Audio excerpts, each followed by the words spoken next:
former President Duterte? Magtitipon-tipon pa kami kasi on break kami ngayon at nakatuto kami lahat sa budget kasi baka kung ano na naman maisingit, nakita natin mismo yung NEP may mga kabulastugan. Pero hoping pa rin po tayo na magkaroon ng possibility na house arrest pa rin for President Duterte. Ay, hindi nawawala ang aming pag-asa na makauwi ang ating dating Pangulo. Kasi hindi naman na makatao, hindi naman makapilipino ang nangyari. Pero di ba ni-reject ng ICC? Ang ICC naman, yan ang kahuli-huli ang kaso nila. Kapag nawala pa yan, talagang mabubura na sila sa mundo. Kaya pagpipilitan siguro nila na manatili si Presidente Duterte sa kanila. Ma'am, si Romualdez, willing daw siya na i-publicize yung kanyang SALN kung utusan siya ng ICC. Wala namang problema yung SALN. Ang tanong, totoo ba yun? Totoo bang yun lang?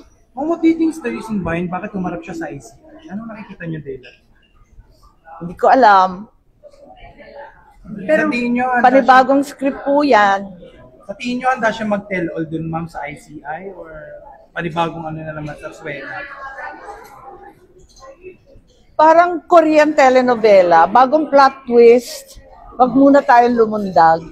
So, ma'am, hindi mataas ang expectation niyo na may magagawa yung ICI to address itong anomalous flood control? Naniniwala ko sa mga members ng ICI, wag lang tayo magpaandar sa kung ano-anong gimmick dyan.